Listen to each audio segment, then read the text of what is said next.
वसुधा और सुनील का छोटा सा परिवार था। उनके साथ उनके 2 बच्चे रिया और राहुल और वसुधा की माँ आशा जी रहती थी। वसुधा उनकी इकलौती संतान थी। आशा जी की उम्र बहुत ज़्यादा हो जाने के कारण उस साल उनकी देखभाल करने के लिए सुधा उन्हें अपने साथ ले आई थी। वसुधा भी नौकरी करती थी।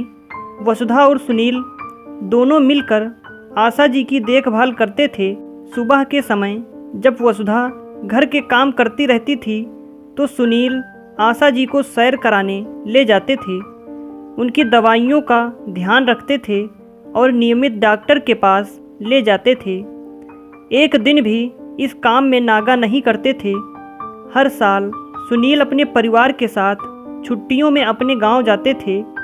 बीच बीच में अकेले चले जाते थे, लेकिन इस साल वसुधा की माँ के साथ रहने से वह सोचने लगे कि इस साल हम यहीं रहेंगे, क्योंकि वसुधा की माँ को गांव ले जाना सही नहीं है। उन्हें हमेशा डॉक्टर की आवश्यकता पड़ती थी। वे इस बारे में वसुधा से बात करते हैं। जब आशा जी को यह बात मालूम होती है तो वे वसुधा को कहती है कि सुनील मेरी देखभाल बेटे से बढ़कर करते हैं, तो तुम्हें भी गांव जाकर अपने सास ससुर के साथ रहना चाहिए। अपनी माँ की बात सुनकर वसुधा सुबह सुनील से कहती है कि मैं गांव जाना चाहती हूँ, यहाँ की व्यवस्था आप संभाल लेंगे। मैं खाना बनाने वाली से बात कर लेती हूँ, वह दिन में माँ के साथ रहेगी। वसुधा की यह बात सुनकर सुनील बहुत ही प्रसन्न होते हैं। वसुधा गांव जाने की तैयारी करती है। अपने सास ससुर के लिए उपहार और बहुत सारी चीज़ें लेती है। दूसरे दिन वह राहुल को लेकर गांव जाती है। रिया सुनील और नानी के साथ यही रहती है। सुधा बस में सफ़र करके 3 घंटे बाद गांव पहुंच जाती है। रिक्शे में घर पहुंचती है। जैसे ही राहुल को गोद में लेकर उतरती है, उसकी सास कुसुम जी आंगन से उसे देखकर दरवाजे की तरफ दौड़ते हुए आती है। राहुल को अपनी गोद में ले लेती है और अपने पति दीनदयाल को आवाज़ देने लगती है, देखो तो कौन आया है। दीनदयाल जी वसुधा और राहुल को देखकर बहुत ही खुश हो जाते हैं। सबका हाल चाल पूछते हैं और जब वह सुनते हैं कि सुनील अपनी सासू माँ की देखभाल के लिए शहर में ही रुका है तो वह उसे बहुत ही आशीर्वाद देते हैं। वसुधा अपनी सासू माँ से कहती है, मैं जल्दी से नहा कर आती हूँ, आप कुछ मत बनाइए, मैं आकर नाश्ता बनाऊँगी। कुसुम जी कहती हैं, तुम्हारा ही तो घर है, जो मन लगे वही करो। वसुधा नहा कर आती है, गरम गरम हलवा बनाकर लाती है। राहुल दादा दादी के साथ खेलने में मगन रहता है। सास ससुर दोनों हलवा खाकर बहुत खुश होते हैं। कुसुम जी कहती है, अब मुझसे ज़्यादा कुछ बनाया नहीं जाता, सादा खाना बना लेती हूँ। वसुधा खाना बनाने लगती है। सब खा पीकर दोपहर को थोड़ा आराम करते हैं।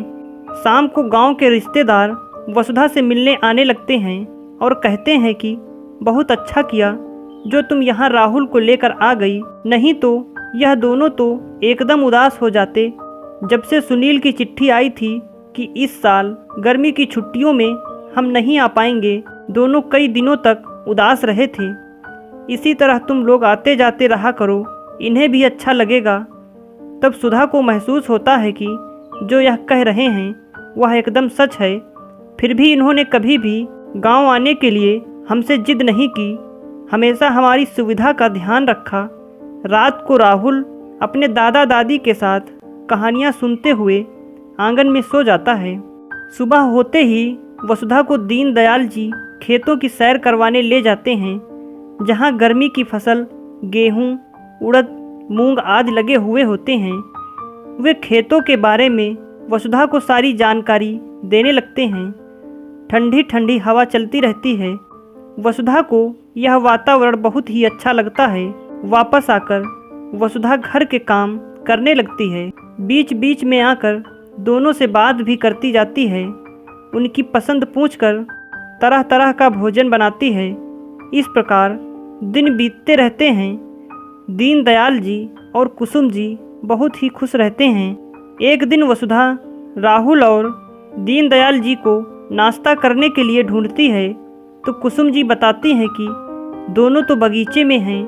वसुधा बगीचे में जाती है। दीनदयाल जी राहुल के हाथों अनार का पौधा रोपते हैं। वसुधा के आने पर बगीचे में लगे हर पेड़ पौधे के बारे में बताते हैं। हर पेड़ पौधे की एक अलग कहानी है। दीनदयाल जी हर अच्छे अवसर पर यादगार के रूप में एक पौधा लगाते थे। ऐसा करते करते एक बगीचा तैयार हो जाता है। सुनील के जन्म से लेकर राहुल के जन्म तक अनेक अवसरों पर उन्होंने पौधे लगाए थे जो अब पेड़ बन गए थे। आम का पौधा दिखाते हुए कहते हैं कि यह मैंने तुम लोगों के विवाह पर लगाया था, अब फल देने के लिए तैयार हो गया है। आज राहुल ने जो पौधा लगाया है, देखना कुछ सालों बाद उसमें भी सुंदर सुंदर अनार लगेंगे। हर पौधे के बारे में बताते हुए दीनदयाल जी उसे प्यार से सहलाते जा रहे थे। ऐसा लग रहा था मानो वह अपने बच्चे को ही प्रेम कर रहे हैं। उनकी आंखों में खुशी के आंसू झलक रहे थे। वसुधा से कहते हैं कि बच्चे तो बड़े होकर अपनी ज़िंदगी में व्यस्त हो जाते हैं, हम दोनों इन्हीं पौधों को अपने बच्चों की तरह प्रेम करते हैं और बच्चों को अपने पास महसूस करते हैं। उनकी बातें सुनकर वसुधा की आंखें भी छलकने लगती हैं। वह इन भावनाओं और बातों से अनजान थी। एक एक करके दिन बीतने लगते हैं। वसुधा को हर दिन कोई न कोई नई बात पता चलती थी। ऐसा करते करते वसुधा के वापस जाने का दिन आ जाता है। वसुधा का मन बिल्कुल भी वापस जाने का नहीं करता है। उसे लगता है कि काश और छुट्टियां होती और वह कुछ दिन और यहाँ रह पाती। कितना कुछ है अभी उसे जानने, समझने और देखने के लिए। वह मन ही मन सोचती है कि मैं हर साल आती रहूँगी और यह सिलसिला कभी नहीं टूटेगा।